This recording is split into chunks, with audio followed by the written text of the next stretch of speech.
Alright, we should be live. We are back for more Pioneer Masters Draft. Um, we had a pretty successful day yesterday, I'm not gonna lie, so if we could do anywhere close to that well today, it'd be great. We did 4 drafts, and 3 of them absolutely crushed it, and the fourth one, I tried doing something completely different and did not go as well. So, what do we want to do this time? Well, if I want to go with what worked yesterday, we probably want one of these red aggro cards. Not this one. I don't think it's a bad card, and there are certainly decks where it's good against, because of the token making potential of a lot of decks, but I don't know that any one of these, like, we don't have any of the really, really good red-white aggro cards, so I'm a little inclined to take Cruelty here, and just see where we go from there. Well, there's Tasigur. I don't necessarily know that Tasigur is what I want. There is a Possessed Scab, and if I'm not going to do the red aggro decks, blue-black control and 5-color gates are the other two that tend to tear up the format, and I have done really well with blue-black control. We tried to do a Grixis control yesterday as like our little treat after so much Boros aggro, and when it worked spectacularly, but it did not work as often as I would have liked it to. Well, I'm feeling really good about going into blue-black and not like red-white here if these are going to be my options. And yeah, I think I just want the Tomebound Lich here over the Devour Flesh. There's also a Treasure Cruise, which would not be terrible, but we just pick up the Lich here, and now we have a Fell Stinger. Eidolon's not terrible, Vision is not terrible, but I think the card draw plus 3/2 Death Touch Body, it is great against 1-power creatures and 5/5s, and kind of mediocre against like 2/2s. I can hold off every 1/1 forever, and I can trade up to the giant bodies, but I don't want to be just being traded off like a normal creature with my stat numbers. So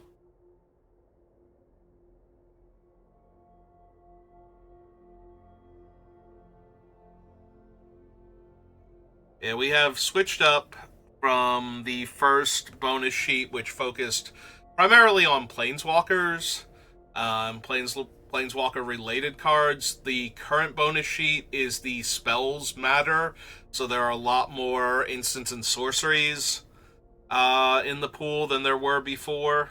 There aren't any in here that weren't already in the main set to begin with, so I can't really point out any of the ones that they've added, and none of these are things that they've added. I think I just want the Dimir Guildgate. Like, Cloudfin Raptor is fine but replaceable, same for Nantuku Husk, so I think I just want to take my dual land here. Hello, Reno. Merry Christmas to you, too. I hope you had a good one.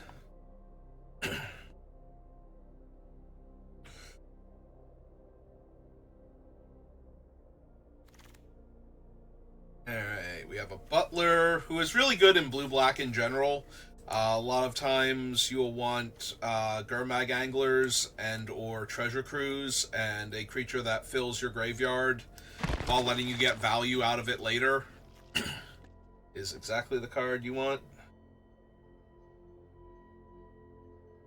That depends. Do you like playing Magic, or do you like playing a game that uses the rules for Magic and has lots of other intellectual properties in it? Because if you like that second one a lot more than you like that first one, then 2025 is shaping up to be the best year for Magic ever. But if you're more of a fan of the actual card game without everybody else's thing being shoved into it, then this might be one of the worst years for Magic ever, because we're doing 50% Universes Beyond as draftable standard legal sets this year, so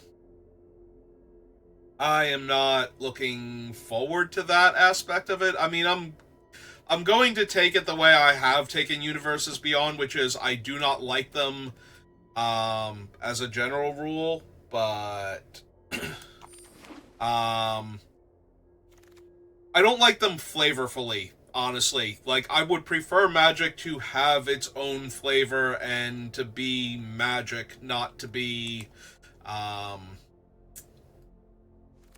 other people's things. I've said it before when they first started doing it, I don't want Magic to become the Funko Pop of collectible card games. Like, I don't need that or want that. So, I have not been particularly excited for any Universes Beyond product. From a gameplay standpoint, if you can ignore the flavor of the universe that they're pulling from and just focus on the mechanics of the game, they're usually not terrible in that regard. Like, they still play like Magic sets, they just don't look or feel like Magic sets is the problem. Like, from a pure mechanics standpoint, you can even get some interesting things because they're trying to recreate aspects of the property that they're emulating in the with the mechanics. Like, things like the ring tempts you when playing Lord of the Rings was an interesting mechanic that you would never get in a regular Magic set, because there was no impetus to add anything like that. But for the most part, I am not a huge fan. Like, I love Final Fantasy. I don't need a Sephiroth Magic the Gathering card. Like, they already, like, Final Fantasy has its own collectible card game. I don't need Magic the Gathering cards with Sephiroth and Tifa and Cloud and Squall and Renoa and Lightning and all of that. Like, I just do not care enough. Oh yeah, no, I know that's why they're not going to stop making it. like,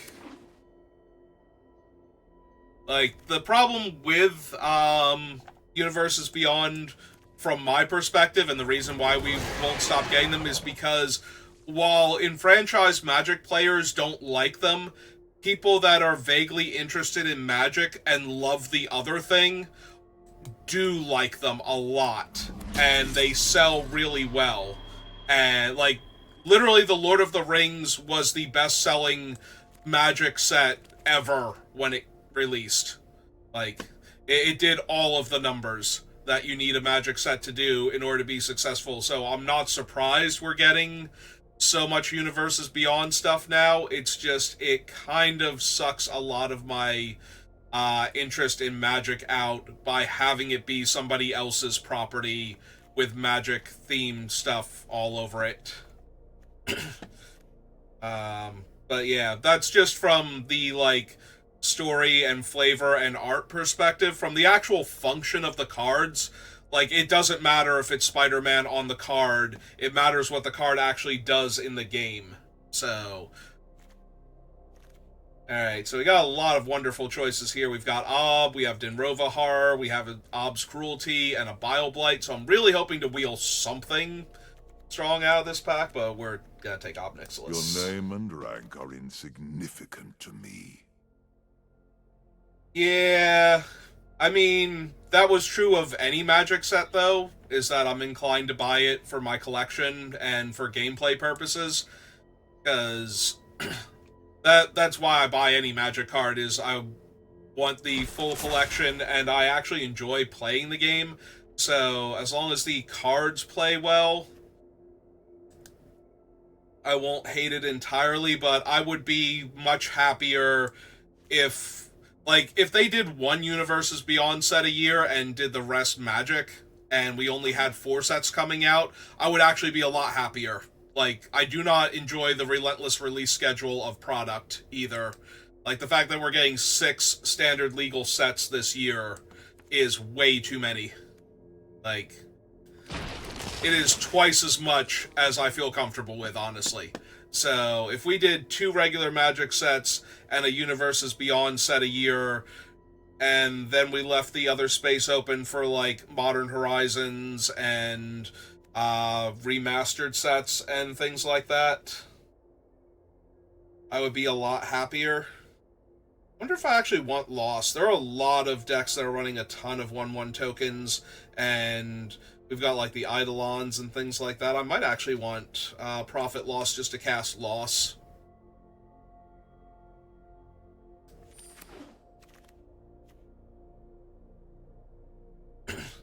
Yeah, I could definitely do without... Wait, Profit Loss, is that opponent's creatures or... Creatures your opponents control? Okay, so I can still draft like 1 toughness dudes. Be okay. But yeah, I think they're releasing way too many Magic sets per year as it is, so having 3 of them be Universes Beyond on top of that just feels incredibly excessive from my perspective.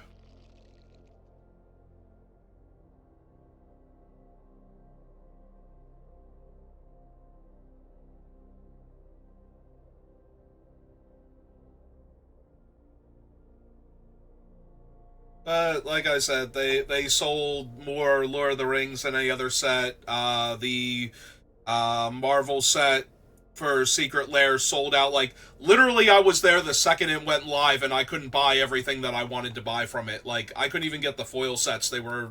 Because Storm sold out before I got to purchase her when I was there the second it went live. So... Also, I did not get the Arcane Signet variant either because of that. So, I was not a happy camper that day. So, yeah, I know they are selling incredibly well, and therefore they can't not make more of them and, you know, keep doing this, but God, do I hate it. Like... It's just the worst. I want more actual Magic sets, and it does not help that actual Magic sets have been, like, dipping their toes way too far out of, like...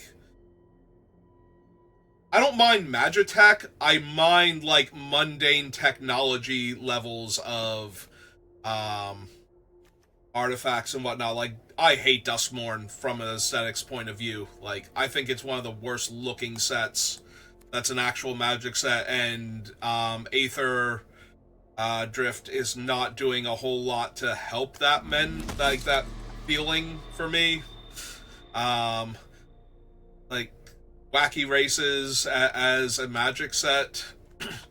Like, Kaladesh with its cars was already a little bit... But the cars look so fantastical that I didn't mind it much. And then we got New Capenna, and it's like Roaring Twenties feel, which is probably as close as you can get to modern times without feeling way too modern. But it still had, you know, bits and pieces that I was not in love with. But they did still try and keep it a little fantasy bit, and then we just kept going. Like, Outlaws of Thunder Junction pushed it again, and now we're at the point where we're getting things that are like set in the 80s but in Magic Universe. It's just like, no, stop that. I will say I'm looking way more forward to the whatever, the Edge of the Eternities set than I am something like Aether Drift, because if we go so far past fantasy and modern into, like, pure sci-fi, especially if we go more Star Wars than Star Trek, then I'd find that a lot more aesthetically pleasing than where they've been going with Magic lately. Like, once you go that far past it, it starts to become, like, less realistic and more fantasy again, to me. But it's just we're substituting technology for, magic and ritual, but it's so, like, far beyond anything we could realistically do right now that it's functionally magic. That whole concept. I think I want Essence Scatter over Zephyr Winder or my first Gurmag Angler, because I don't have a lot of self-mill to support a Gurmag Angler and Treasure Cruise, so... Do I need a rapid hybridization? Do I want a second Baleful Eidolon? I have the Dinrova Horror and 2 Possessed Scabs, and being able to get this back and turn like their 5/5 into a 3/3 that I can trade off for on the ground is like way better. Letting it just run amok. Oh, Tragic Arrogance is a mythic in this version. It's neat. I think I just take the Baleful Eidolon. Have another early play that I don't mind playing early. For my red lands, I have 1 Rakdos Guildgate, because that's super tempting.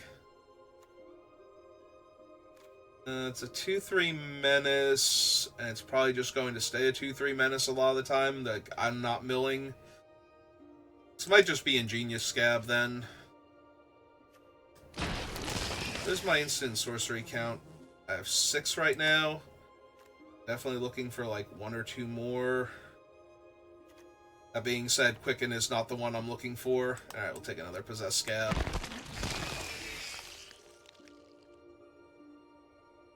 Alright, now we can take the Rapid Hybrid, because I already have a Treasure Cruise and a Wind Rider Patrol, and there's no black cards in this pack, so... I only have 3 Guildgates, so I technically still need 1 more spell.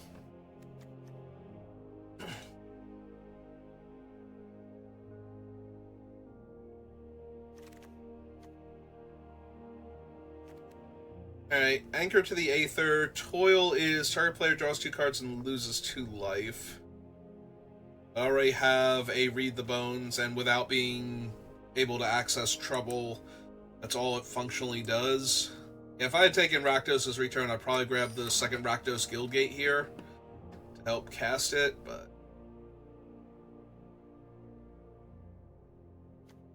I probably just want Saloon Division. Ooh.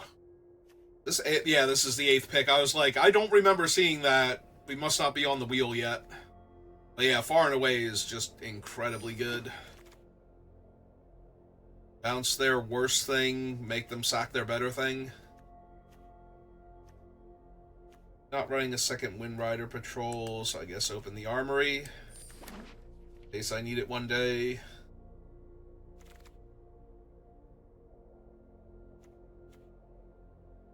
I don't think I'd run 2 hybrids, but I will take it just in case I decide I'm willing to do that.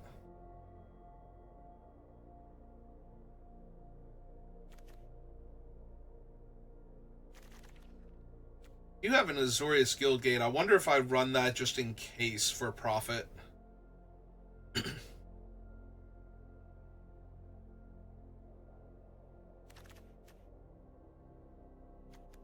Did wheel the Black Bloom Rogue. Alright,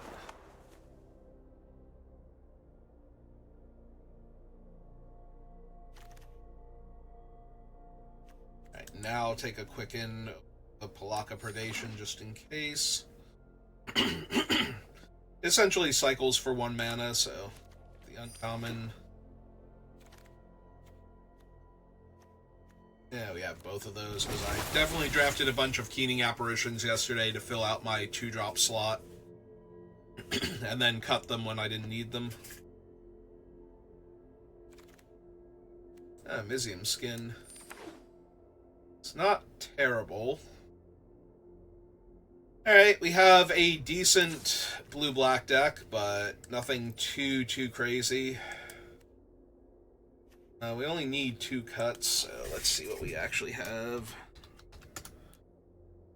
Also, I do not need any planes. Thank you, Arena. I don't even think I actually want to run 17 land. Yeah, okay. I don't even think I actually want to run the blue-white duel. Like, I don't think I would need to cast Prophet at any point in time. And I think having one of my lands come into play tapped is worse than having the option to cast Prophet at some point, so... I have 2 Saloon Divisions. Yeah, we can lose one of them.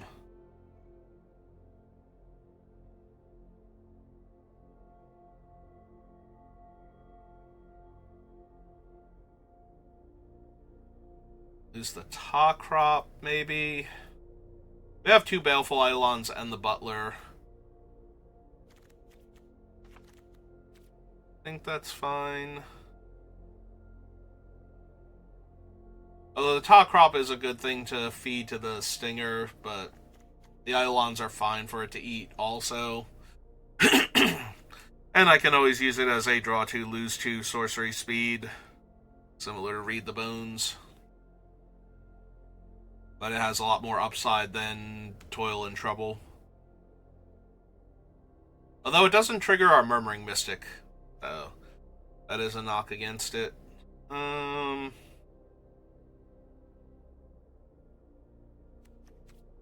Yeah, okay, I think we give it a shot. I mean, it's Star Wars, I would not be surprised. I played the Decipher Star Wars card game way back in the day, like back in the late 90s, and I actually enjoyed that game a lot. I was so sad when, so Wizards got bought by Hasbro, and Hasbro makes the Star Wars toys, like they have the Star Wars toy license. So they leveraged that license to yank the collectible card game license from Decipher because they had just bought a collectible card game making company and they made a very mediocre Magic clone out of Star Wars cards that never really caught on and died after like 2 or 3 sets. So... And I was really sad because Decipher was putting a lot of, like, good work into their version of it. And Attack of the Clones had just come out at the time, so I was looking forward to cards from that set, because I had a Bounty Hunter deck, and I was looking forward to Jango Fett, and then I never got him. So... Also, the dark side really kind of needed Count Dooku after Episode 1 gave us, like, 10 Jedi Council members and Darth Maul on the dark side. And it's kind of like, yeah, we might need to balance the Force out a little bit here. Well, our first play wasn't until turn 3, and now they have a mentor, so I'm not particularly confident that I'm going to be able to win this. Also, I have no removal or any instants or sorceries of any kind for this Possessed Scab to get back, so... Okay. And now 14.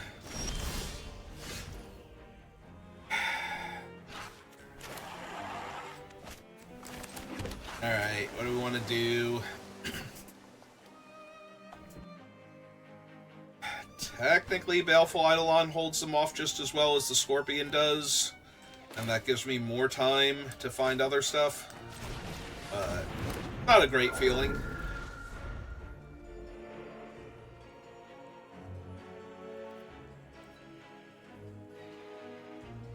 Yeah, I've heard good things about the Star Wars card game, but I've never actually seen anybody play it. Like, the places I've been to, I've seen, like, a lot of people playing, like, One Piece and whatnot. Well, that would have killed the Scorpion also. And I'm down to 9 now. Feeling pretty dead here, all things considered.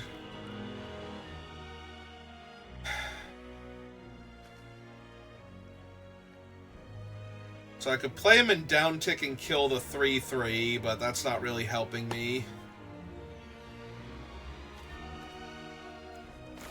Alright, I think we double spell here, so that way at least I have a body on the table. Also, that finally put in instant or sorcery into my graveyard. Yeah, I think we just decline. I can't afford to lose the 2 life or the blocker here. Yeah, I saw a lot of people playing One Piece. I have at least seen people buying Lorcana, but I've never seen, like, anybody showing that much interest in the Star Wars game where I am. Like, I don't see a lot of stores carrying it or anything.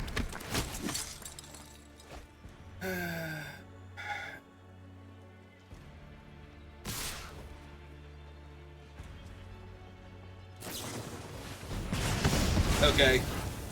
Okay, sure. Oh my god. Yeah, no, they've just had a removal spell every single creature that I've played, so this has been pretty hopeless the entire time. It doesn't even matter which one I get back. None of them are going to be able to do anything here. As I take the Eidolon back in case I draw another cheap creature I can cast, but yeah. We're just incredibly dead here.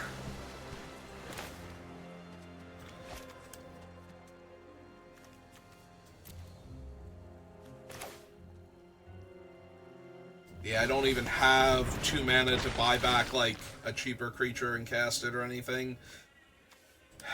I guess give me the 2/3 back, because I'm going to need to throw bodies down to get in the way of what's happening to me. I'm trying to be optimistic here, like I can somehow win this game, even though there's literally no way I can win this game. Like, if every card in their hand was a land and they had, like, 5 lands stacked on top of their deck, I might be able to get back into this. But, yeah.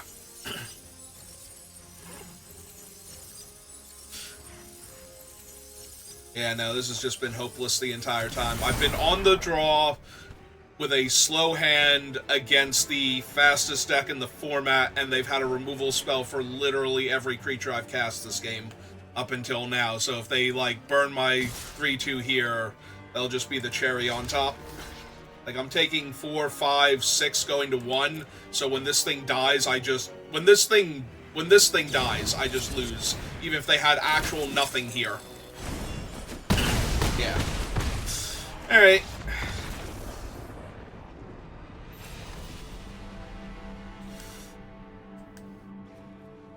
Yeah, no, that was an absolute beating.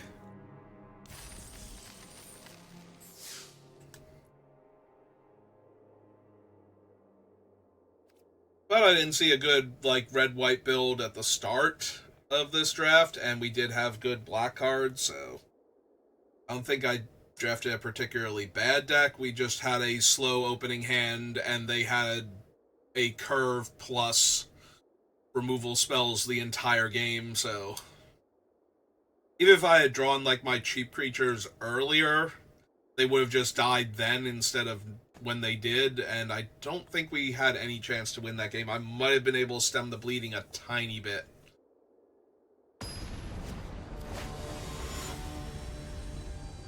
But it doesn't look like it mattered.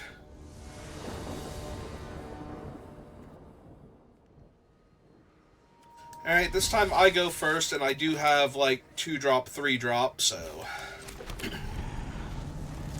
might even be able to sack the Butler to the Scorpion. Oh good, another base red aggro deck. How lovely. Okay. Let's mill some cards. Alright, at least we put a creature in the graveyard. I had genuine concerns I wasn't going to put anything useful in the graveyard there for a second. I'm gonna need to draw some lands, though.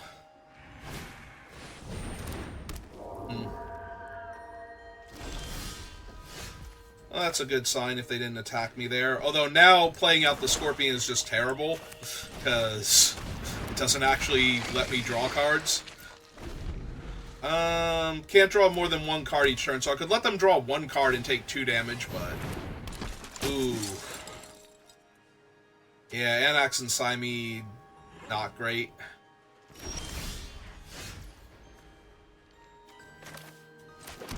Not for me, anyway. Alright, we'll just keep developing out to the board.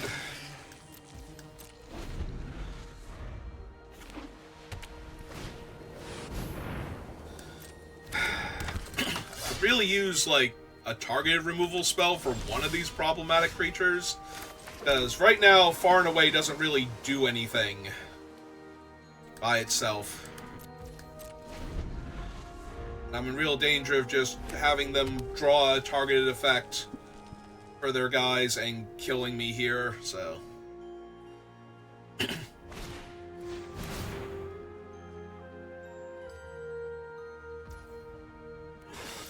Yeah, you got him.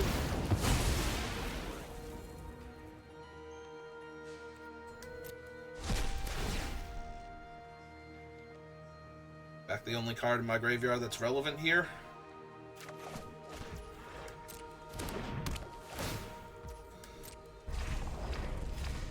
Yep, they don't get to draw a card because of their own Labyrinth Champion, or, I'm sorry, Spirit of the Labyrinth. Labyrinth Champion is the thing they targeted.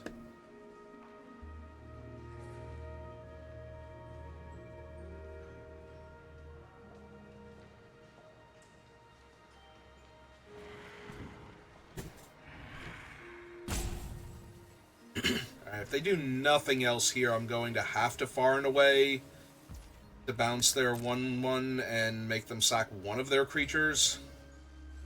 That way I can play the Scab and get it back. Yeah, okay.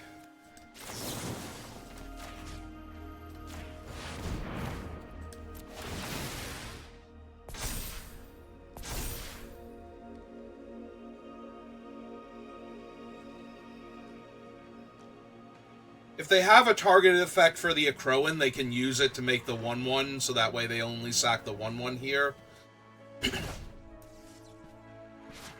But otherwise they're going to lose one of their creatures.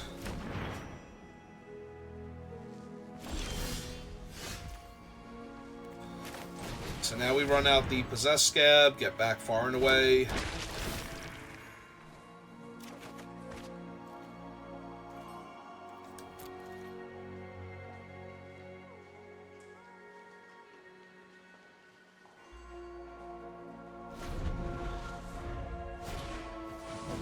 Run that thing back out. They have another problematic creature for me? No? Okay.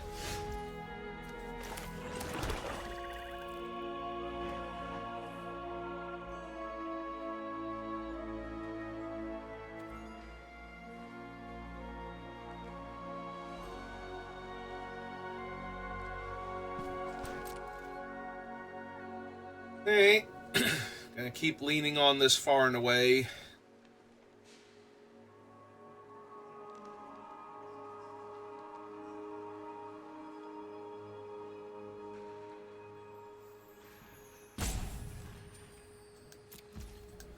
Yeah, they've got something they can cast that they don't want to. Yeah, I'm just gonna go for it again, so bounce that, make them sack one of their other two creatures. Because if they don't have anything, then they lose the Labyrinth Champion, I'm guessing, to hold up Anax and Symede. Yep, okay. Annoying, but it's the kind of thing I was expecting them to have last time, so... At least we make them use it defensively to keep their guys alive. And they're still not killing the relevant creatures.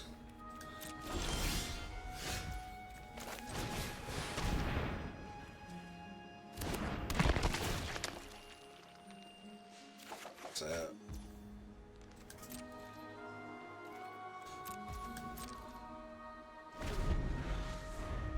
I have to find something soon, though.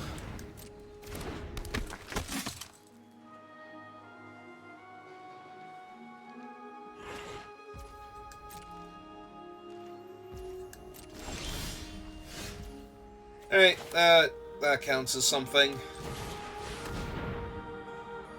Nice big flyer that they can't kill with one instant or sorcery targeting the Labyrinth Champion, or Aura, I guess.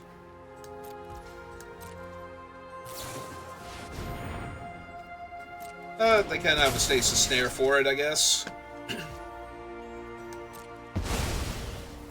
Alright, fine.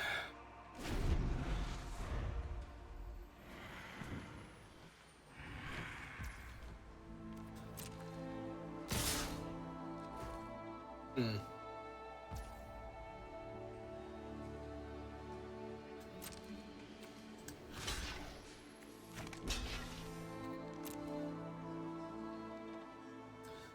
They target Anax and Cymede, it still trades with the Labyrinth Champion unless they can also pump the Labyrinth Champion. Okay, that's fine.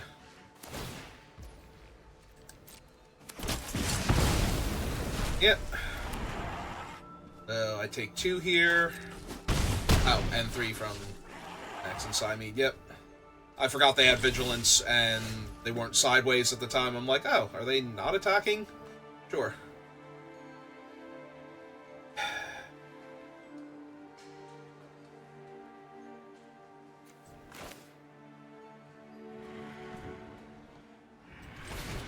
Alright. Let's try and find something else relevant here. Yeah, those'll do. Those'll do just fine.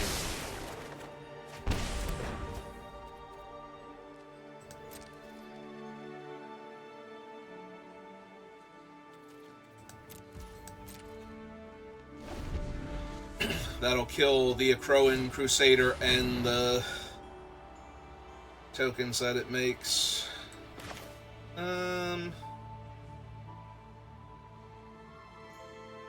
Yeah, probably just counter that. Get my buffs here.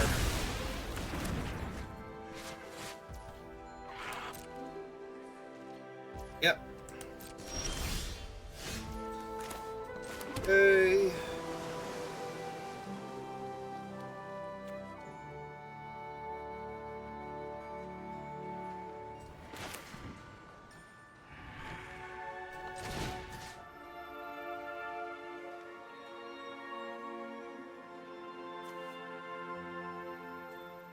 Put them back on top.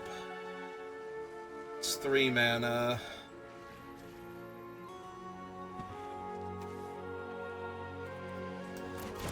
I don't think so yet. Let's run out of 3rd scab.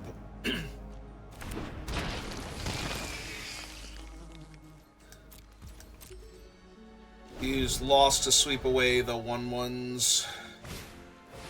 Healing? Oh, cool. Oh, that's fine.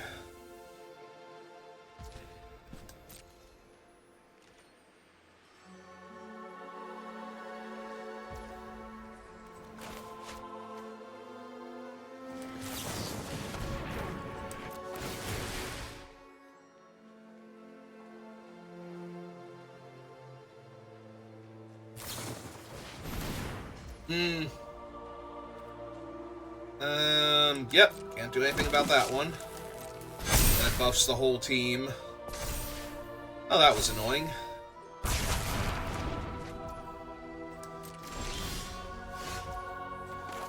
Alright, that'll help a lot, though.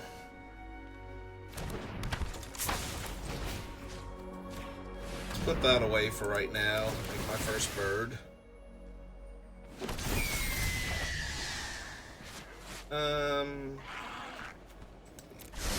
Bottom for right now.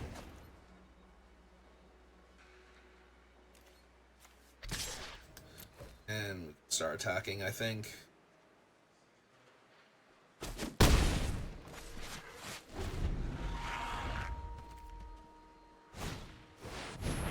Yeah, the Anax and Cymede.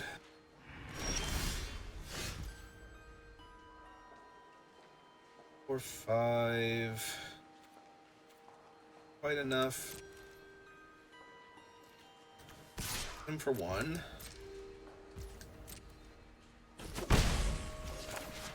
It's the Scorpion.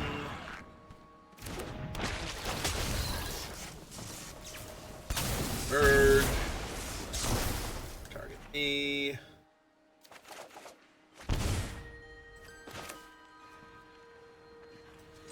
Tap land. It's the turn back. They're already incentivized to target the Labyrinth Champion to kill the Fellstinger.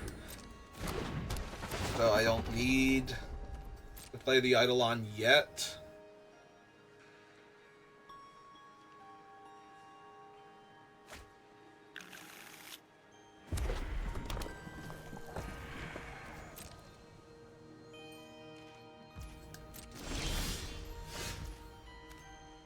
Yeah, it seems pretty good.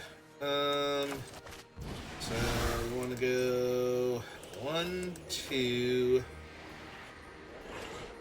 3, 4, 5. I don't think we use both of our things, so I think we can just lose all of it then.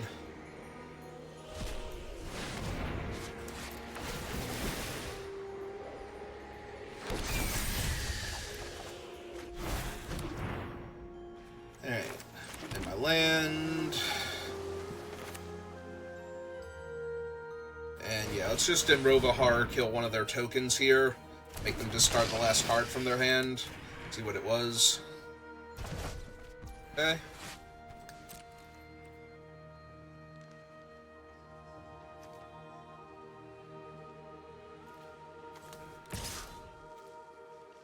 Get a quick 4 damage, most likely. Or make them chump, either way. I don't think they're not supposed to be chumping, but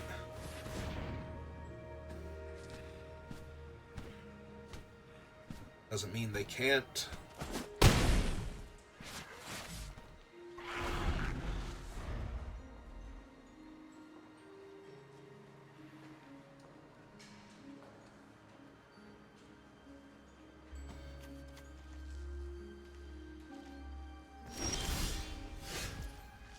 Okay, that lets us kill Anax and Symede, which makes our attacks a lot better, finally. Yeah. Let's just get them off the table.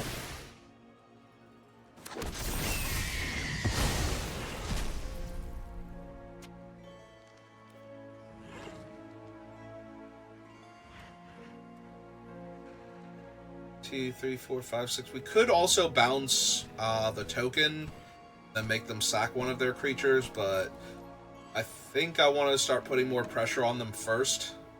If I can get them to trade off a few of their things. So let's start with a lethal attack. See what they block with.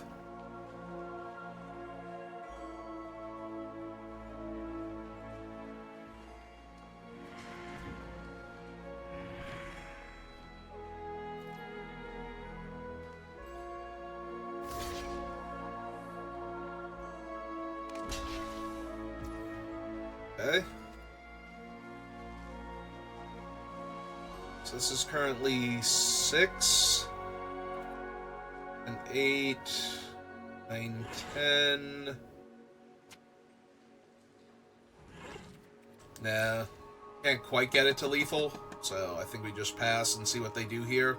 Because they're obviously going to try and do something to kill the Dinrovahar, so...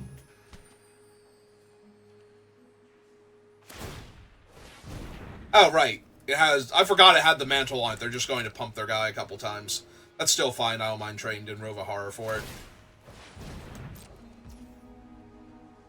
Alright, so they're taking 6.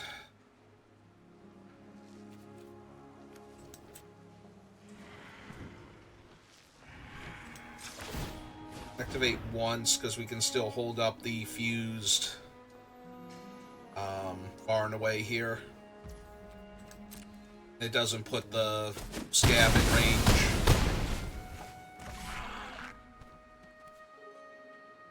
So we just pass the turn. And they're done now. Yep. I have not tried to play Marvel Snap, no.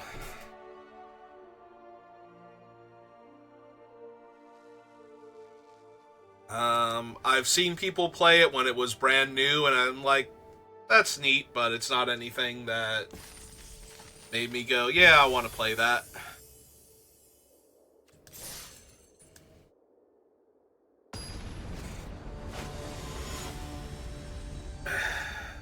Impulsive Research player. Alright, we have loss if they're an aggro deck with 1 toughness creatures. And then we have Scab and Mystic. Yeah, I think this is fine. Not great, but fine. Okay, Anchor to Aether when they played a Forest first turn is probably decent for me. Although if they run out Visara Tower Archer, then the profit loss is actually going to be more relevant. And I hope I don't wish I was on the play here. Oh, thank God.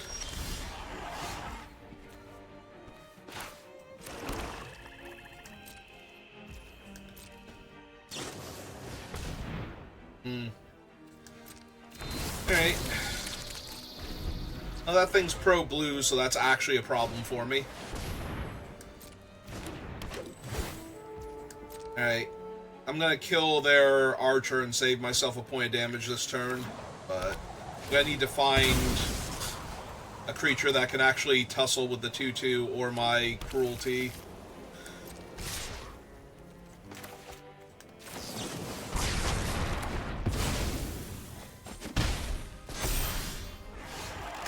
That ain't it. Let's run out the 1/5 first. Yeah, unfortunately, most of my creatures are actually blue, so I'm gonna need to find Ob Nixilis or his cruelty at this rate. Yeah, that's a problem.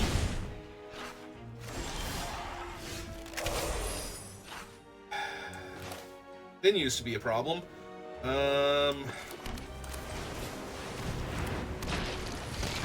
Yeah, I'm just gonna lose to this random pro-blue creature here. Because all of my creatures are blue.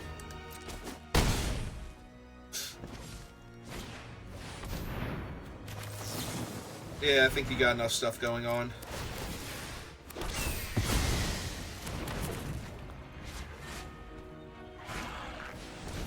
Sure. Yeah, no, if I could find a removal spell, I could find all of the removal spells, but can't quite seem to do that. Alright, let's put that back then. I can have a free land. I need to scry towards something relevant. That does nothing here, so away it goes. Actually, that's not true, but their guy is a 4/4, so it does nothing that I need right now. Oh, right, Reach Creature. I feel silly now. I didn't want to put the Reach Creature on top because I didn't want them bestowing this and changing their clock from 3 turns technically to 4, but I did just let them eat my bird for no value, so that was kind of silly.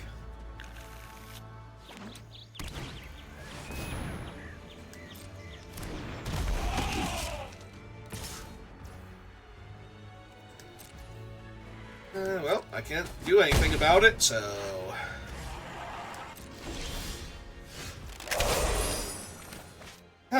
finally. Creature that gets in the way of what's happening to me.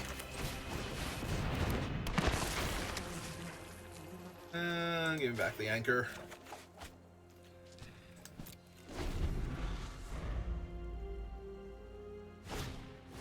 Of course they did. Why wouldn't they? Alright. Well, I'm at 1 now. I mean, it does block, so let's mill first. See what we hit.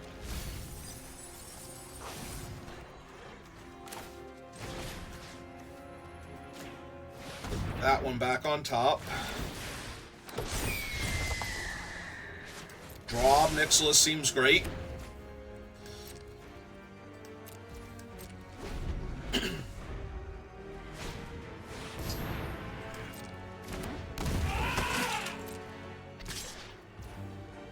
Well, I don't know. I was about to look at my graveyard to see what I can get back. Actually, what is in my graveyard? Because if I don't have, I have Tomebound Lich.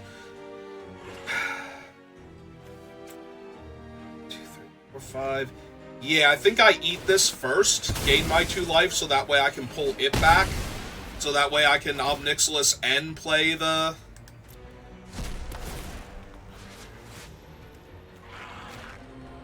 Pull that one back. Cast Ob Nixilis. history of this world is one of conquest. Destroy that. The weak shall inherit nothing. Pass this. And no attacks. Alright. Sure.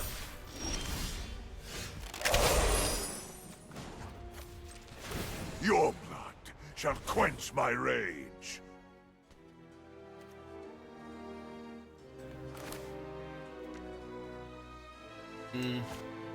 They put it on one of the birds and start attacking for 2.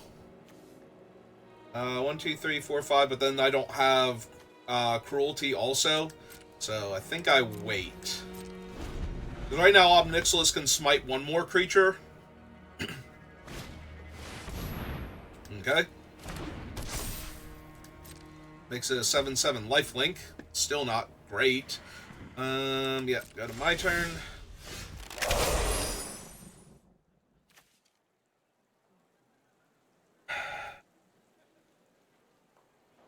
Oh, that's useful. Do I go to 1 here? I think I do. Cruel is such an unrefined word.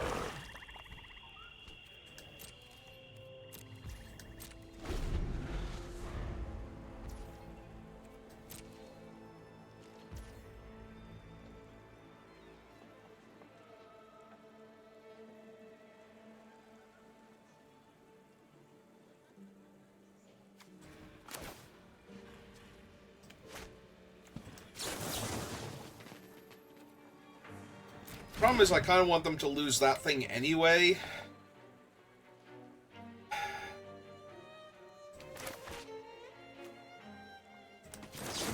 Alright, so let's bounce one of the Leaf Crown then, and make them sack one of their other creatures here.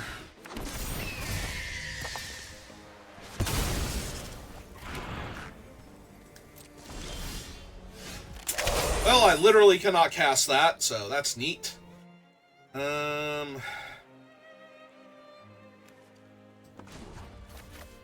Alright.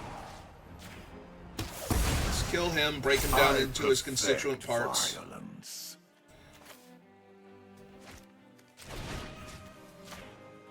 Suit up one of the birds.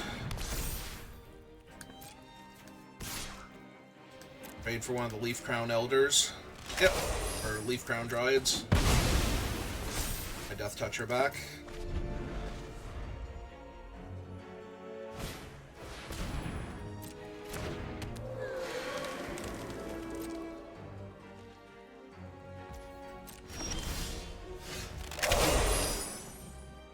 That's helpful.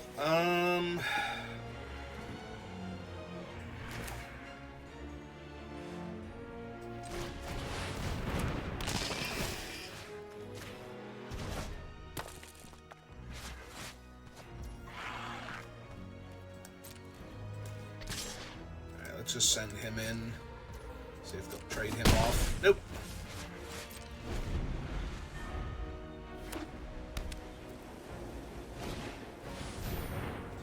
Okay, it's fine. That actually lets me gain life so I can use my other cards. Yep, that's fine too.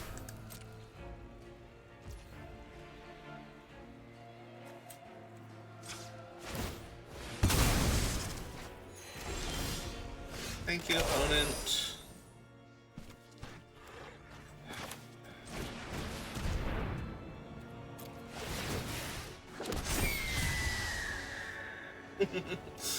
I don't think those are the two I'm looking for, though, is the thing. But neither were all those lands, so kind of disappointing.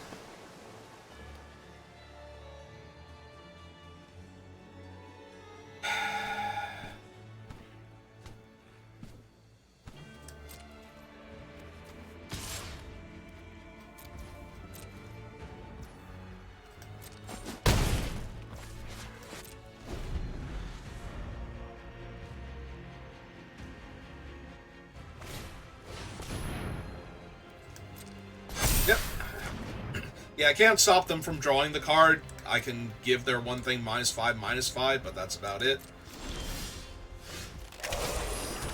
Alright,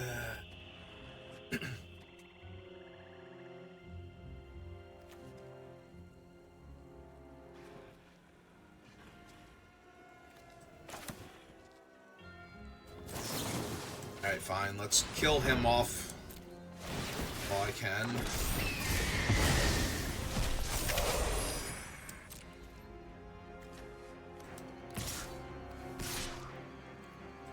Send in both of these two. Yep, that's fine.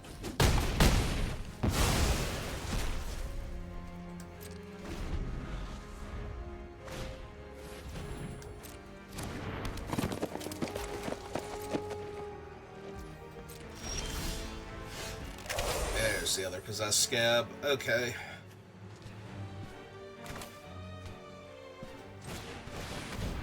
Alright. Let's get to ending this ridiculous game. Yeah, okay. They're like, yeah, no, that's more than enough. Okay.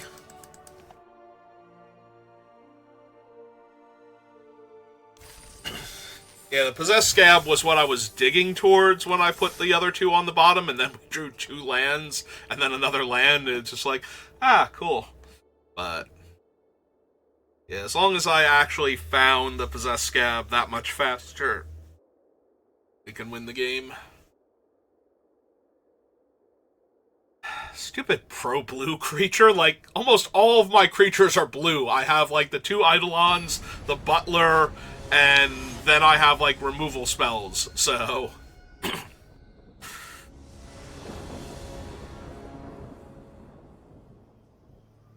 Opponent goes first, but I do like this hand a lot. So... be nice if I drew, like, a 2-drop creature or something. Like a Butler or an Eidolon to stem any early bleeding, but... Alright. I continue to like this hand. Nah, I still run out the land. I was debating if I wanted to run this out as a land, but we have time to decide on that. And if I draw a bunch more lands, then I don't mind losing it, or using it as the spell, but if I don't draw lands, I might have to run it out as a land. I also might discard it to the Lich at that point, and just keep the untapped lands. Because the Lich will dig me to better spells and set up the Treasure Cruise at the same time. Alright, so they have 3 different gates, so... Lich will die to, Gates Ablaze if they have it. Yeah, I might legit just discard the Selindi Vision, because I want my lands to come into play untapped, and I need to get cards in the graveyard for Treasure Cruise anyway. Do they have Negate? Or not Negate, Essence Scatter.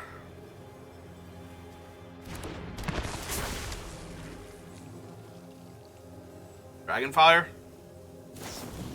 Devour Flesh. Okay, that's fine.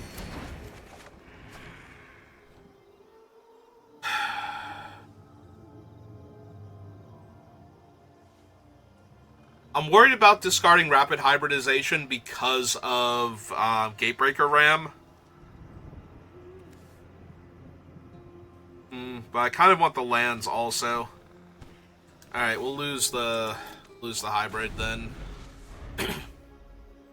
Like, they don't have green mana yet, so I'm not super worried about the Ram as they play a forest and immediately slam. Like, come on. Come on. Really rub it in. Just cast your Gatebreaker Ram now. Like, ow. 4/4 flyers not as dire as the other thing would be. Downside, though, is that I can't definitely cast Windrider Patrol next turn. So maybe I should have played out the Selindi instead, but... yeah, they're just gonna pass here. Alright. That tapped. This. See if they want to counter him.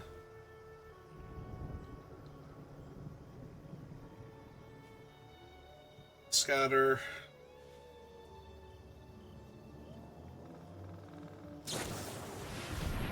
Gonna Essence Scatter my guy. Okay, that's fine. Better him right now than the Wind Rider Patrol, because I'm going to need that to block at some point in time. Unfortunately now, this is tapping me out, so... like... punch effect, just red removal or white removal here. Creatures that they wanted to cast that they couldn't because I was holding up Essence Scatter. Just a whole world of things that can go wrong here. Yeah, Savage Punch. It's a 9.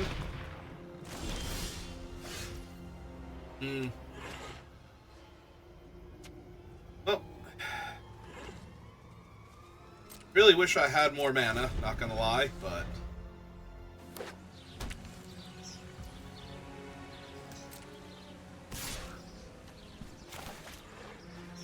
okay. I would like your guy to go away now, please, and thank you. Now another threatening creature.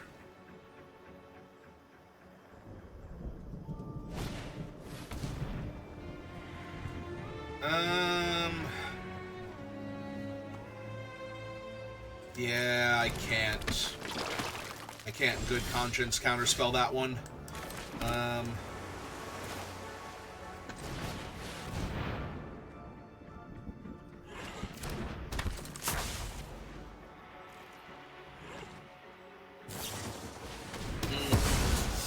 Alright, you got him.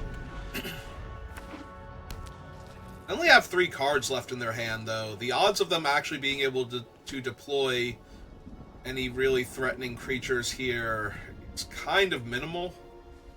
Or as minimal as it's going to get, anyway. Checking their graveyard. They might have a Possessed Scab. Ah, they have a Treasure Cruise. Alright, well... everything I said about minimal threat from them can now be ignored.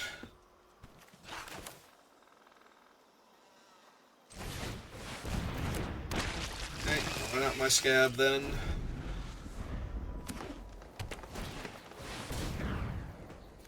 No. I don't think so.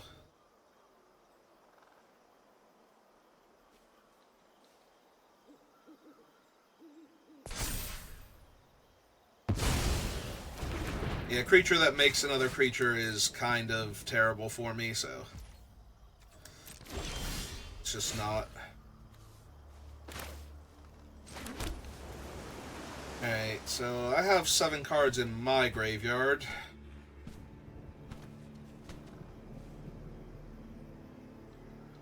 And they didn't really do much with their turn, so there's a part of me that just wants to anchor their guy and make them draw him again. Basically time walk them at this point. Ooh, yeah, no, that's a great one.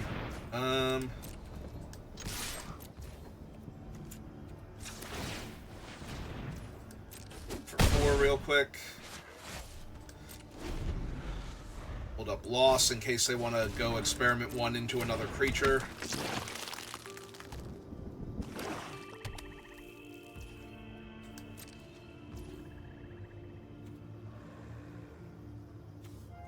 Alright, I don't see Loss doing much better here than killing their 1/1, so I'm going to use it as that. See if it works. They have a flash creature. They can save their guy, because it'll almost definitely grow their thing, but... keep looking at their graveyard. Ah, it's Rescue.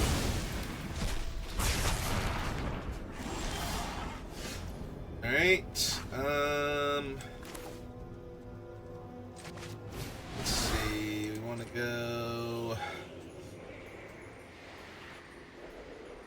1...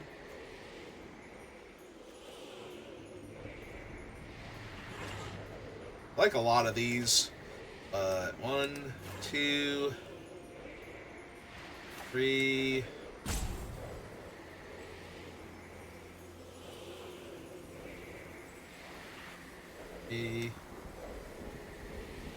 4.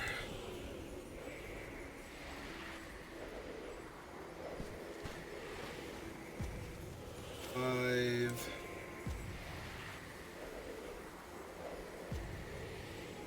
Yeah, 5 seems good.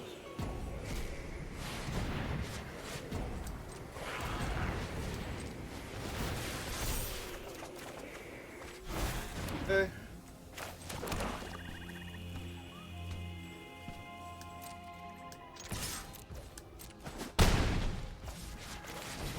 Run out the second one, but we'll... Okay. The fact that they're scattering the second one is a good sign. Also, the rescue doesn't really do much. It buys back their 1/1, and it doesn't even grow it because the other thing's a 0/0, so... Alright, Dregmangler's an actual creature.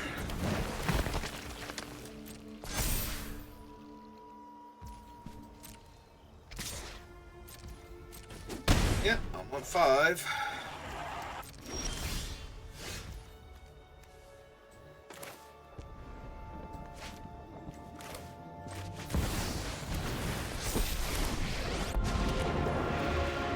You and your world shall perish. My lust for power is insatiable! And yeah, I'm going to attack him for 3. If they can kill my scab and hit me for 3, it's going to be awkward, but... Or they can hit me for 6 exactly with Emissary of Perforos, of all the dumbass cards to die to. Okay. I mean, that was going to get me either way, because their other guy would have been a 5/5, so... And I was not playing around that, of all the cards they could have possibly had in their deck. What is that one even doing in there? Then again, their creature quality seemed, like, very all over the place. So... But they had Rescue from the Underworld, which implies they had good creatures somewhere in their deck. But... Oh my god. We almost stabilized there, and... And then they had the Emissary of Perforos as the card they ripped. Alright. Well, I couldn't do much about that.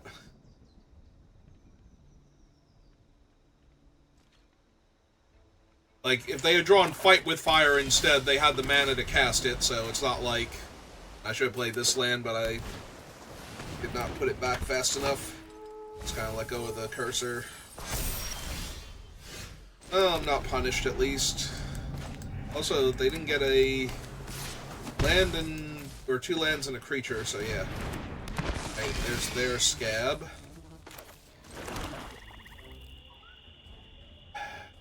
Makes mine kind of bad right now.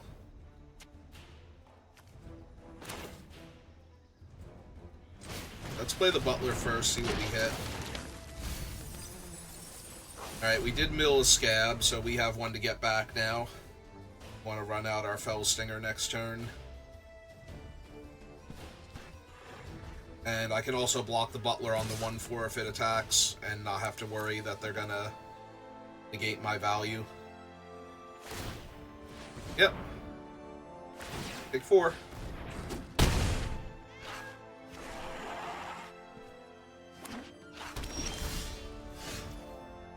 Okay. That's actually interesting here. Let's draw and discard. Yeah, I think I'll lose my other scab now. Now I have a 1/3 Death Touch to hold off their scab. Obviously, they don't mind trading it off, but then I get to kill their scab, gain a life, and then when my Butler dies, I get my scab back, so... Whip of Erebos. Well, that's a hell of a magic card. That I'm very far away from bouncing back to their hand and making them discard.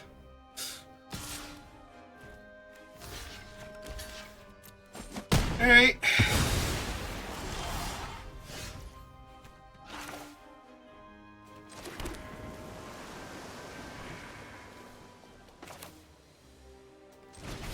I kind of have to do this one now, because I need to find my 6th land. So I will draw 2.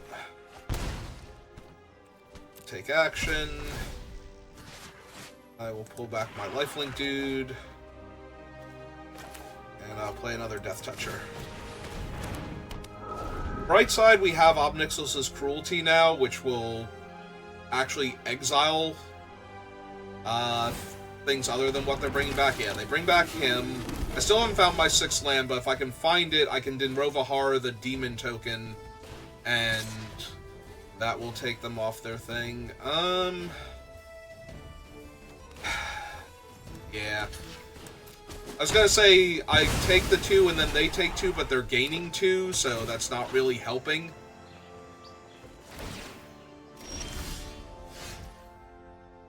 Oh, right, the Whip of Erebos exiles the creature. I feel dumb now.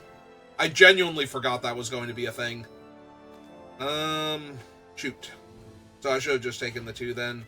Got my Death Toucher for something more problematic. But more importantly, I've not found a 6th land, so let's go looking. Technically, that is my 6th land, and I really want the Possessed Scab, so yeah.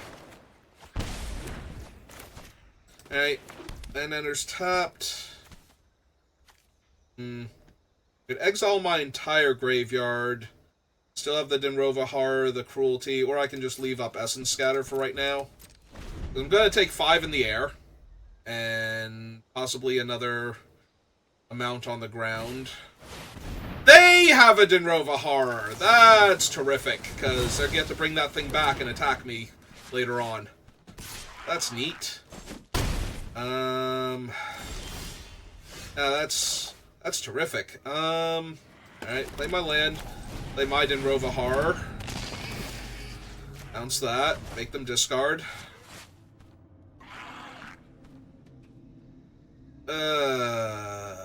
Yep, I feel another loss coming on. Master of Waves.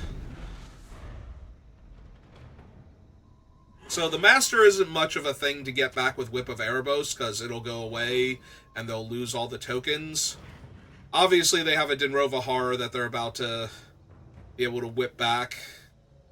That's problematic, but...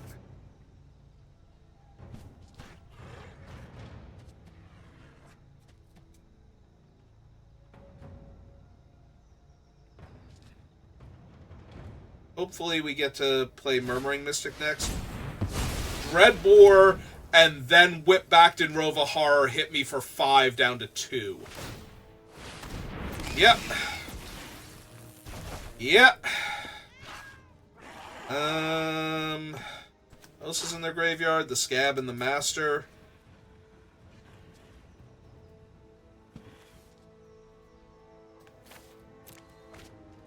Alright, fine. At 2. Horror's gone forever. God, Whip of Erebos is such a good card.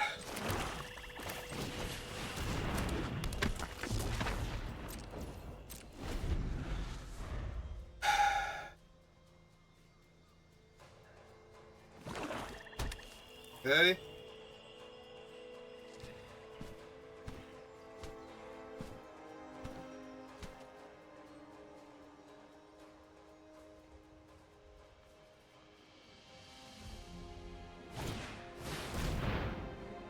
Possess Scab, which would get exiled anyway, so that kind of sucks.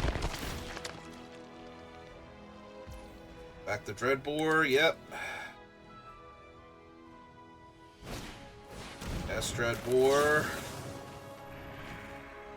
Hang on. 1, 2, 3, 4, 5. So technically what I want to do here is exile this. Then I can play Possess Scab, buy back Ob Nixilis' Cruelty, and Cruelty the Scab.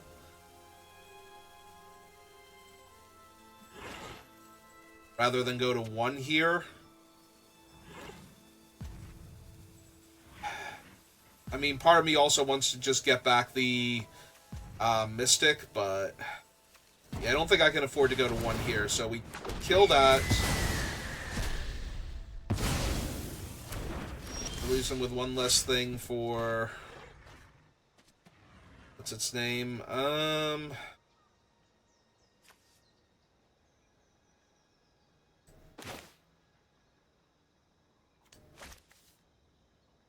Target creature to owner's hand.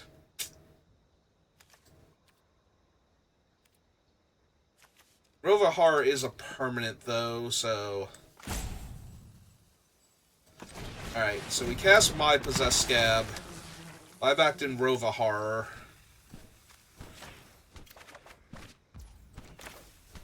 Cast him. Discard almost definitely whatever I draw off of him, yeah. No attacks, pass turn. Hope that their draw sucks. Hope that they play out their land, though, would be nice.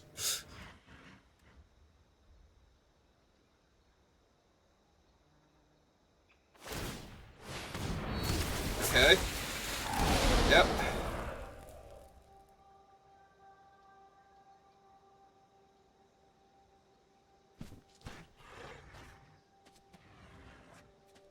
Yeah, the tokens don't have haste, and the tokens die at end of turn.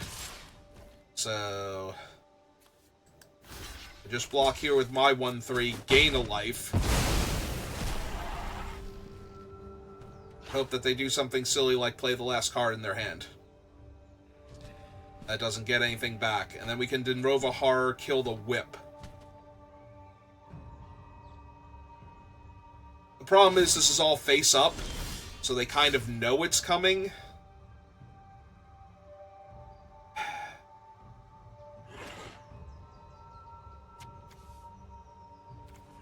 Not going to oblige me properly.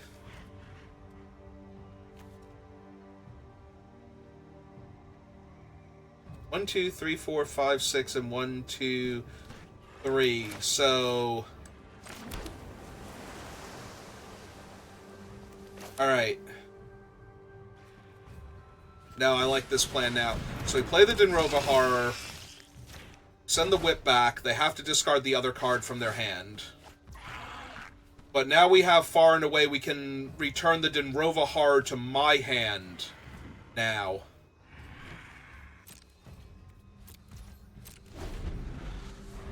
Like, they play out their land, they play out their whip, and I get to bounce Dinrovahar with Far, and then replay Dinrovahar. Hopefully. Because once the whip is gone, so is their massive card advantage and life gain buffer, so... They have Far and Away. Alright. I will sacrifice the Scab, since it's the least relevant card here. And now they can't replay their whip. My turn. Not gonna anchor to the Aether that thing. We do have enough cards in our graveyard, though. We have 13 cards left in our deck, so we go 1, 2, 3, 4, 5, 6, 7, and a blue. Fresh cards in my hand. Swamp. Cast out another body. What is in their graveyard? Just their Ingenious Scab?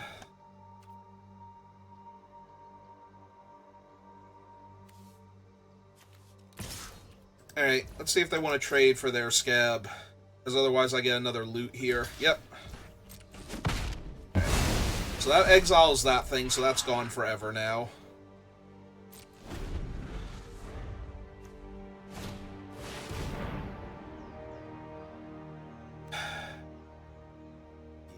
Yep.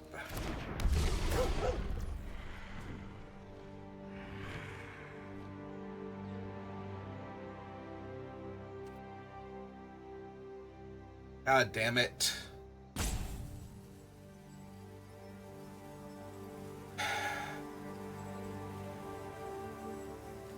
This is a sorcery. Because this thing mills any creatures, I just take a bunch of damage, and it's more fodder for the thing. But if I make them sacrifice it in response, then it's just in the graveyard for them to whip back later, and neither of those are a game-winning thing for me. I have 10 cards left. They have 20. God, this sucks. What did they mill? Illusionary Angel, Undead Butler, so I lose 2 down to 2. Oh my god, this is so bad.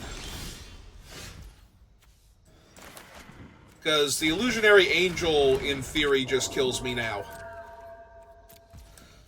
Like, I can't even afford to do the cool trick with the thing. Like, they just play the whip back the Angel.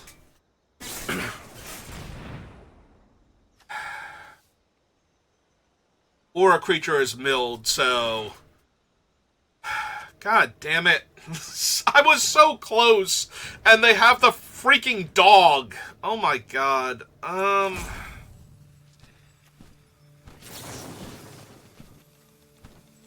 wait, I can't even do this because they still have... Oh, they do not have the whip yet. Alright,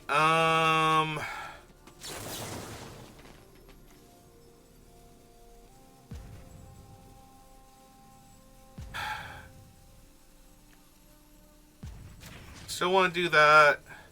I want to make them sack. This puts me to 1.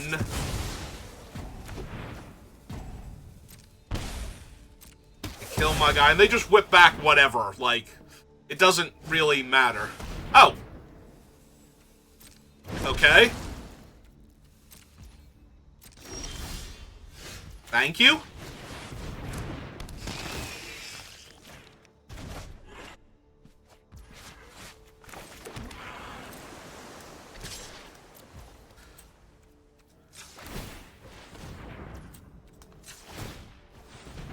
I mean, this is still infinity damage to hack through, but, you know, it's doable.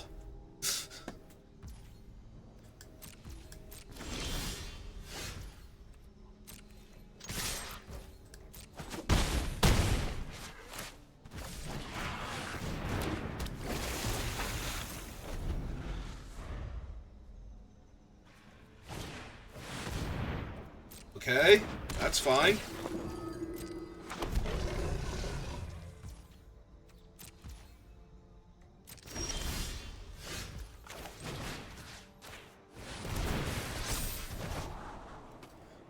Bottom.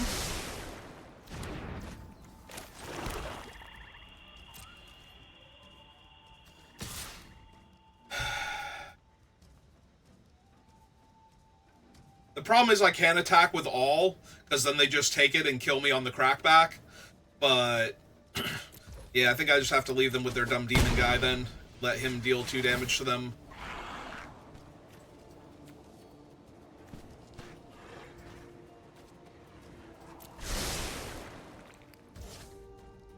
There are 3 unknowns in my deck at this point.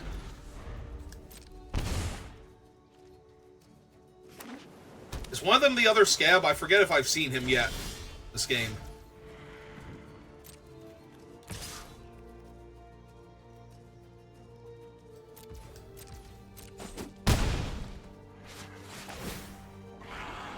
Ah! It's my other Scab and Ob Nixilis. Yeah, definitely want to draw both of them, so... It's kind of what I've been looking for this whole time. As long as they don't have, like, another dog or anything. Do I need to turn my guy into a 3/3 here? Nah, I don't think so. Not yet, anyway.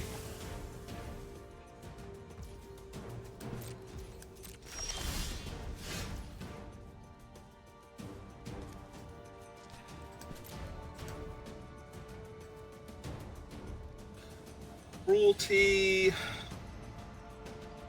far and away, and I don't want to far and away their guy, so I don't want to put it back on top of their deck either. Although there is some temptation for the Dinrova Horror for that, but...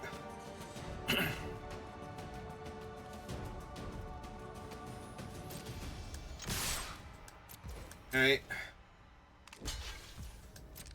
If they've decided to not try and kill me this way. Alright. See what they draw first. Because I've still got time.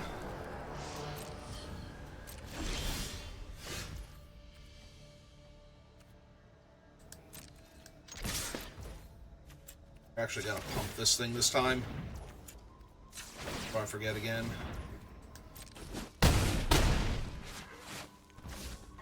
Alright, they're at 5. So if they can find anything that kills me here...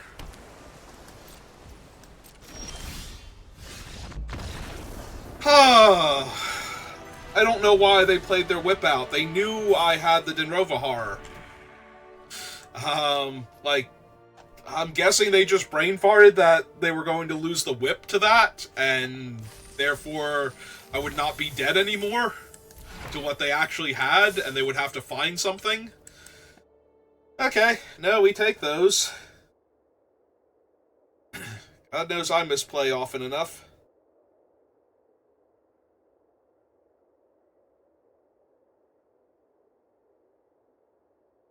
Ooh.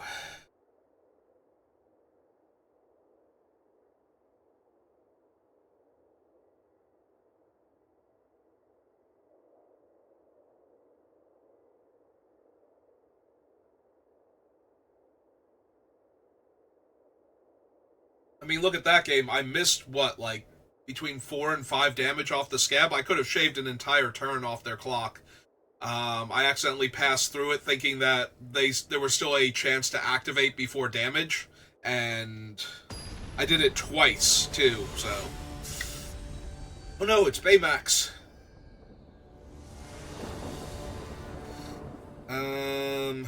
It's fine. He's basically just a big squishy balloon animal, so... Should be able to handle this. This hand is not great. I have my Eidolon and then an anchor for a creature to buy time and to find my 4th land, but this hand is like too much top end, I think.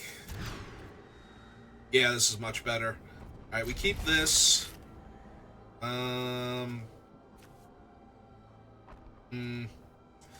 on the play.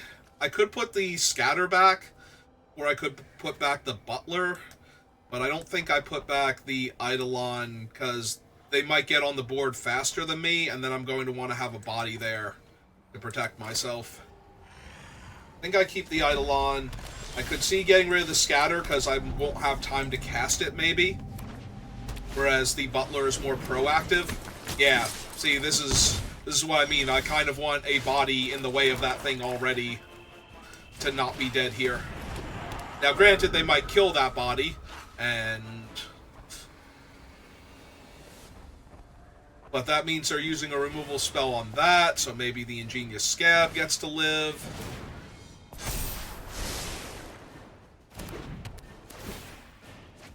Yeah, this is letting them draw a card and get a scry, but it did not actually let them push damage through this turn. I mean, I don't really care, as long as I got to block with my guy.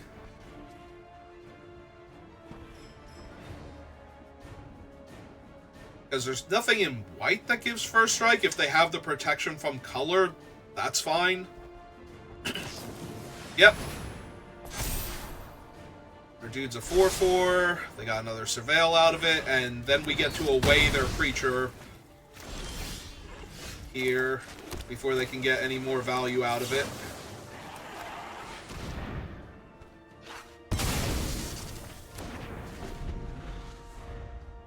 Now, granted, they might be immediately back on the board with their next play, and they are, but that bought me some time.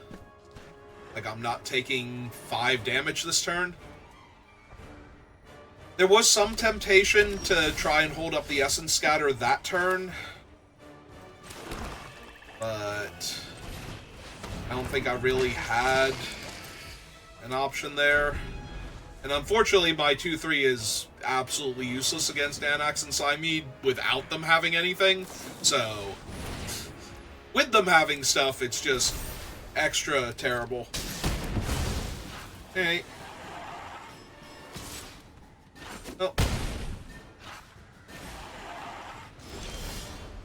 I'm gonna say, hopefully if they have nothing else here, I'll be okay. We'll get to run out the Possessed Scab, buy back the Far and Away, bounce something, make them sack Anax and Cymede, especially if we can counter their 2-drop, or whatever their play is on this turn. Yeah, if they let me counter something here, I'm going to feel really good about my chances. If this is just another creature here. Yep, perfect. Exactly. Ah, cool. Now we just get to play a Planeswalker on an empty board. I may look like a demon, but I have the this plane will be as dust. You tell, Mob. Yep. That's fine in and of itself. Also fine.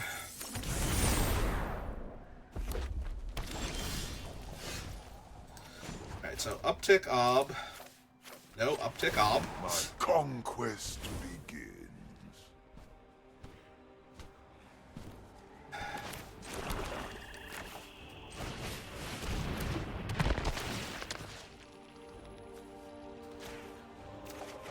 Far and Away.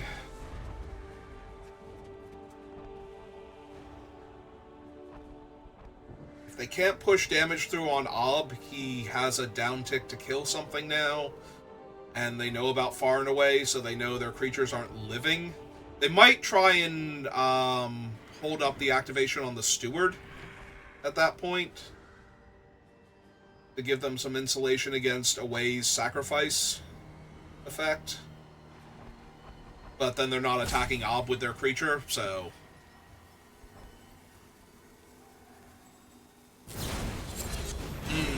Tap my guy. Kill Ob. But... I will cherish my revenge.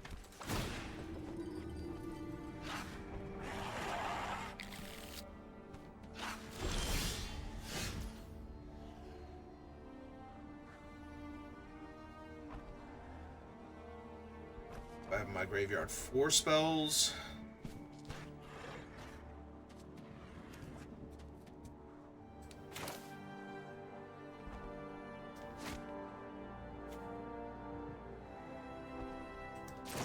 We fuse this, we bounce the Steward. Make them sack the Pilgrim. I take a damage from their Wicked roll.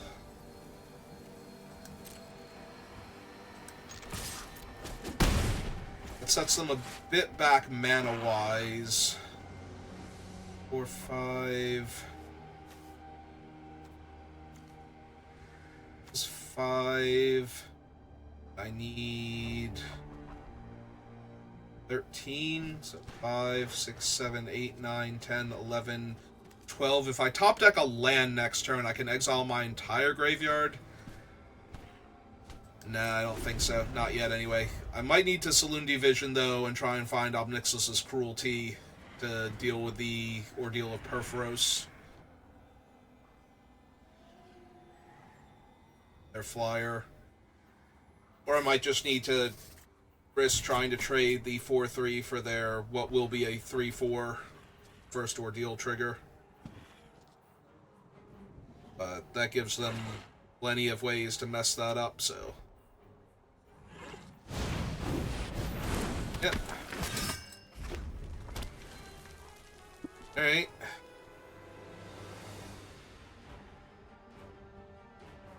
If they need to be mana efficient, they have to cast it this turn, but I don't see that happening. I find it very hard to believe that they're going to Ordeal now. But that's the...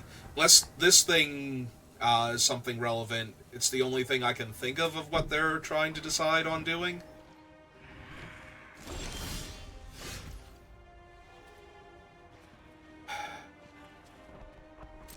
Alright, first things first. They're not blocking here unless they have a cool trick. If they have a cool trick, I kind of want to see it. Alright. Cast the patrol. Alright, so whatever they have in their hand is an instant of some kind. Because they're getting priority for it. Exquisite Firecraft, maybe? They were debating if they wanted to kill my Scab last turn.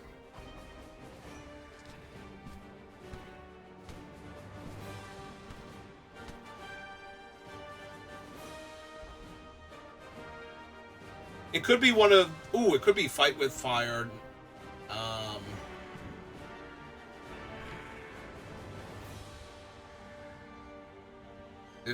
Like, I'm pretty sure Exquisite Firecraft is an instant.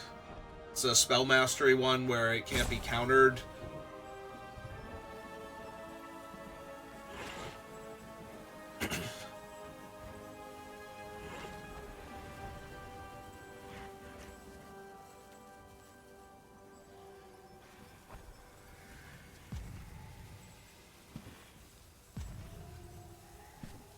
Oh, whatever it is. They have a long think about it before they decide if they're going to use it.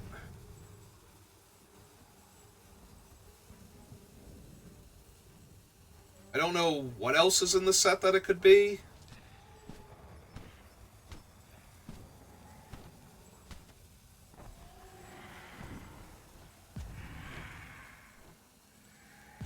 No, did somebody tell Baymax they were satisfied with his care and he shut down?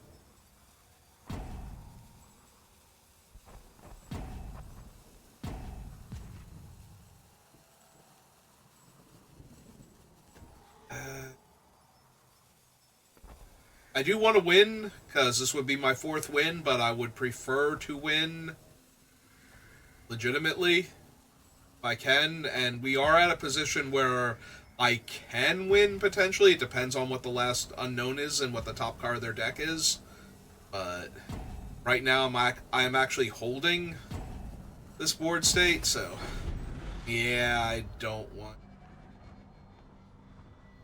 want them to win or to lose by being disconnected. I don't want to lose, but I also don't want to win by having them be disconnected. If I can win with what I have, I would rather get the win that way. Also, that's actually fun and interesting to watch instead of, you know, sitting here watching me go, I hope they're not going forever. Come on, Baymax. We can do it. Patch up those holes, reinflate.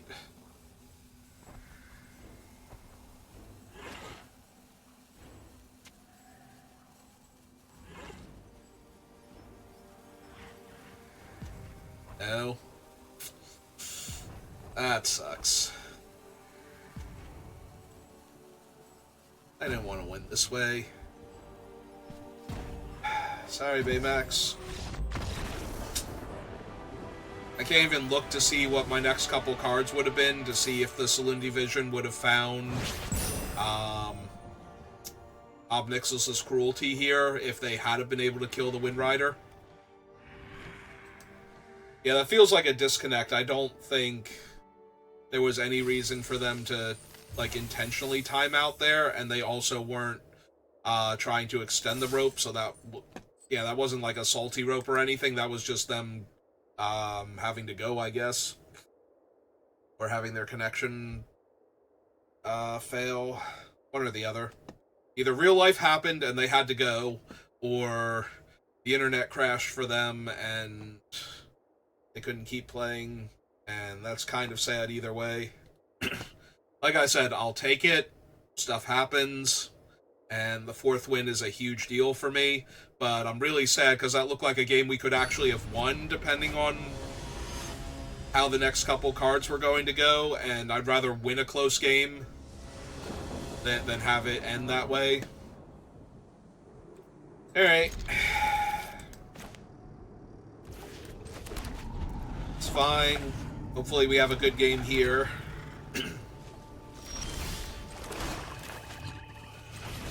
Well, Well, my hand has one early play to stop me from getting run over, and then I don't think Rapid Hybrid is going to be particularly good against an opponent that opened with a Plains, and terrible against one that opened with Plains Mountain. Obviously, I'm blocking here if they attack. I will gladly trade so they don't get their scry value. But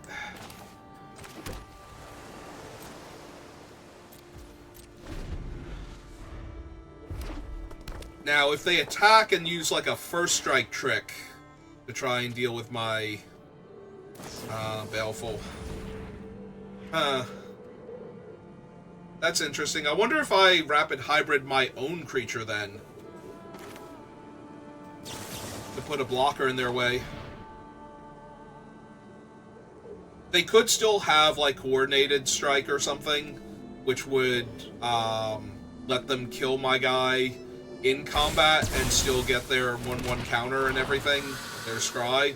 But if they don't have specifically that, then it might be a trade. Like if it's just like Rimrock Knight or something.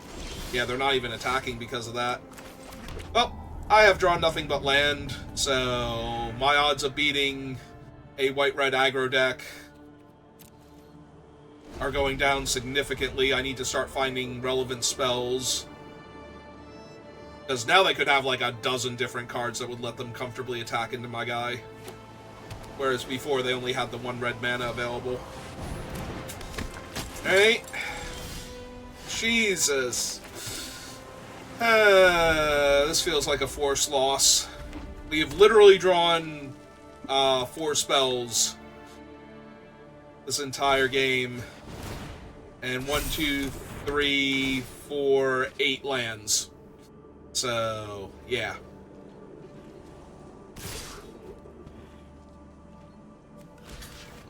Make them use it.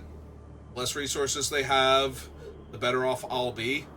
Also, they might just target Annex and Slimeade, because the other thing will get the bonus anyway. Yeah.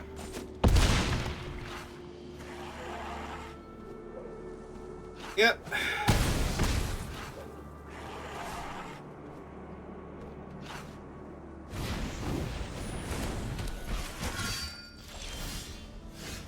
Yes.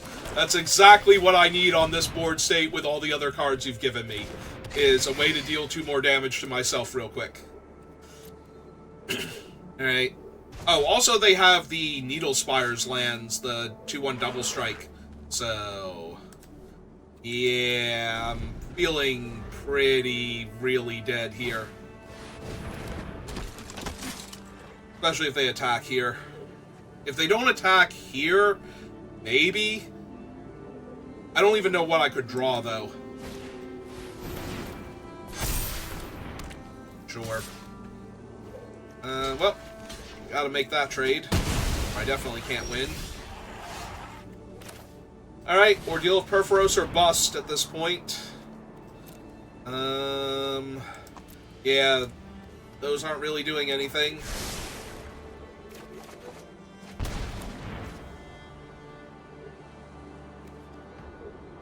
One, two, three. So I'm a mana short of bouncing the one and forcing them to sacrifice the other right now. I might just be dead next turn, legitimately. I guess I'm not dead, but I'm so close that... Alright. We'll make them sacrifice the 2/2 then, rather than the 1/1 flyer, but...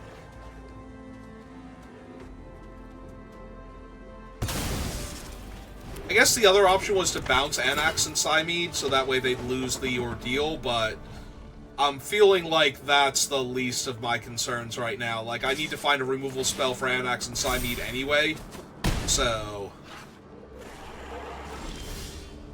And that's not going to do it.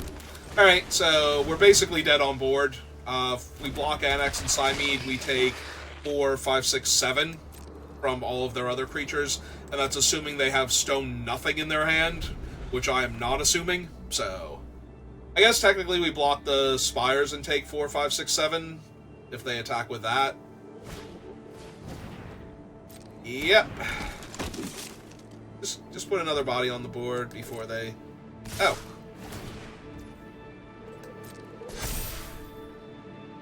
mean, I'm still dead, right? This is 2, 3, 4, 5. So I have to block here and take 2, 3, 4, 5 damage if they have actual nothing.